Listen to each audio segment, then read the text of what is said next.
भैया एक मदद कर देंगे मेरी? अंदर से आप मेरे लिए कुछ खाने को लेके आ सकते हैं? मेरे पास पैसे भी हैं। अरे कमाल है, आपके पास पैसे हैं तो आप अंदर कैफे में बैठ के आराम से खाइए ना खाना। मुझे क्यों लाने को कह रही हैं? नहीं भैया, मैं अंदर नहीं जा सकती। क्यों? वो अंदर ना एक भैया हैं, उन्होंने मुझसे मना किया कि तुम अंदर नहीं आ सकती हो, तुम्हारे कपड़े अच्छे नहीं हैं, तुम गरीब हो। और उन्होंने मुझे धक्के मार के कैफ़े से बाहर निकाल दिया। बस इसीलिए मैं यहाँ खड़ी हूँ और भूख भी बहुत लगी है। आप मेरी मदद कर देंगे? ये पैसे रख लीजिए और प्लीज़ कुछ ला के दे दो मुझे खाने के लिए। क्या बात कर रही हैं आप? इस कैफे में आपके साथ ऐसी बदतमीजी हुई है? हाँ भैया। सुनिए आप मेरी बात, कोई भी आपको इस कैफे से बाहर नहीं निकाल सकता है और आपको पूरा हक है कि आप पैसे देकर आराम से खाना खाओगे बाकियों की तरह। अब अंदर चलिए, खाना खाइए आराम से। नहीं नहीं भैया, मैं अंदर नहीं जा सकती। वो भैया मुझे देखेंगे ना तो बहुत डांटेंगे। बस आप मेरी छोटी सी मदद कर दो ना भैया, ये पैसे ले लो और खाना ला कर दे दो। आपको किसी से डरने की ज़रूरत नहीं है, मैं हूं ना आपके साथ।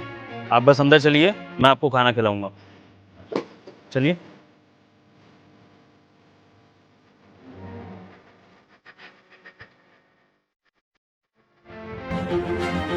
भैया ये तो फिर आ गई। तेरे को मना किया था ना यार, तेरे लिए कुछ नहीं है, चल भाग यहाँ से। कहाँ से मुंह उठा के आ जाते हैं। हेलो। Hello sir. ये क्या तरीका है कस्टमर से बात करने का? सर आप एक बार इसकी हालत तो देखिए सर, पता नहीं कहाँ कहाँ से लोग मांगने आ जाते हैं। और सर आप जानते हैं हमारा कैफ़े कितना प्रीमियम है। अगर ऐसे लोगों को हम यहाँ पे जगह देंगे तो सर बाकी कस्टमर्स पे क्या इफेक्ट पड़ेगा। मैं अपने हिसाब से ठीक ही कर रहा हूँ सर। बेवजह कुछ मांगेगी खाने पीने का फ्री में, पैसे तो होंगे नहीं इसके पास, वही कर रहा हूँ। चलो तुम निकलो यहाँ से।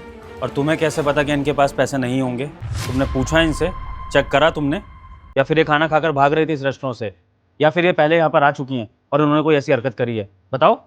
सर एक बार आप इसकी हालत तो देखिए, कितने बेकार दिख रही है। अगर यहाँ ये बैठेगी भी, अगर 1% इसके पास पैसे हुए भी, बाकी कस्टमर्स पे क्या इफेक्ट पड़ेगा सर। मैं तो हमारे कैफ़े के बारे में ही अच्छा सोच रहा हूँ ना। क्यों? तुम इस कैफ़े के मालिक हो, जो तुम्हें इतना सोचना है कैफ़े के बारे में? और तुम होते कौन हो लोगों को जज करने वाले, उनके पहनावे से या उनकी हैसियत से? तुम बहुत बड़ा काम कर रहे हो, मेरे अंडर काम करते हो ना तुम। जब मैं इस कैफ़े का मालिक होकर लोगों को जज नहीं कर रहा हूँ, उनसे प्यार से बात कर रहा हूँ, तुम्हारे अंदर इतनी हिम्मत कहाँ से आ गई कि एक छोटी सी नौकरी करके तुम इतना कर रहे हो और लोगों को उल्टा सीधा बोल रहे हो, बाहर भगा रहे हो कैफ़े से? और ये हमारे रेस्टोरेंट की कौन सी रूल बुक में लिखा है कि कस्टमर की औकात होनी चाहिए, वो प्रीमियम होना चाहिए? ज़रा मुझे भी बता दो। मुझे तो ऐसा कोई रूल याद आ नहीं रहा है। और या फिर तुम्हारी जॉइनिंग के टाइम मैंने तुम्हें ऐसा कुछ बताया हो कि हमारे कैफ़े में इस तरह के कस्टमर आएंगे, इस तरह के नहीं आएंगे?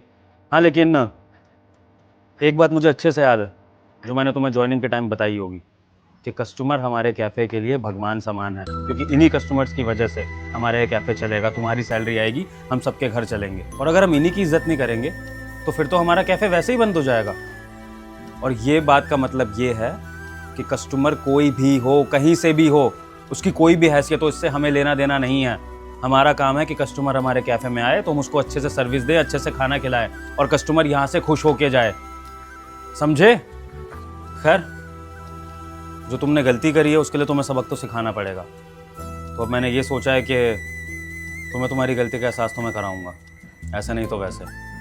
एक काम करो, अपना सामान पैक करो और किसी दूसरे कैफ़े में जाके जॉब ढूंढ लो, क्योंकि तुम्हारे जैसे मैनेजर को मैं अपना रेस्टोरेंट मैनेज करने के लिए तो नहीं दे सकता हूँ। सर सॉरी सर, मैं सॉरी बोल रहा हूँ। मैं मैम को सॉरी बोल देता हूँ। सॉरी मैम, सर आगे से नहीं करूँगा। आप प्लीज़ ऐसे जॉब से मत निकालिए सर, घर फैमिली है पूरी सर पीछे। सॉरी से काम तो नहीं चलेगा मैम। इसने बदतमीज़ी आपके साथ करी है तो मैं आपको राइट देता हूँ कि आप डिसाइड करें कि इसको क्या सज़ा दी जानी चाहिए। इसको कैफ़े से निकाल दूँ या आप बता दीजिए मैं क्या करूँ? भैया मैं नहीं चाहती कि मेरी वजह से किसी की भी नौकरी जाए, और इनको इनकी गलती का एहसास है ना, मेरे लिए यही बहुत है। मैंने इनको माफ़ किया। देखा तुमने, जिनकी औकात को तुम जज कर रहे थे उनका दिल कितना बड़ा है। इनकी जगह कोई अगर रिच कस्टमर होता ना तो तुम्हारी ऐसी तैसी कर देता। इसलिए लोगों की इज्जत करना सीखो। और ये ज़रूरी नहीं है कि जो बड़ी गाड़ी में आए वही अच्छा इंसान हो। ऐसे लोग भी अच्छे इंसान हो सकते हैं जो भले ही दिखने में कैसे भी हों, लेकिन उनका दिल बहुत बड़ा होता है। खैर, तुमने गलती तो बहुत बड़ी की है और तुम्हें इसकी सज़ा भी मिलनी चाहिए।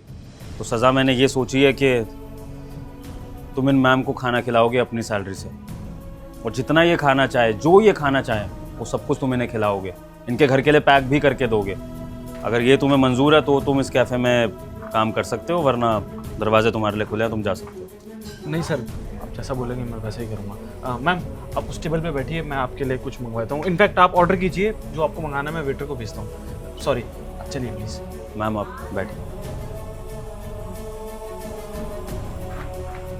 सन्नी, एक बात का हमेशा ध्यान रखना, कस्टमर भगवान समान होता है, इसलिए हर कस्टमर की इज्जत करो। आई होप आगे से ऐसी गलती ना हो। Sure sir. वेटर, मैम का ऑर्डर लो।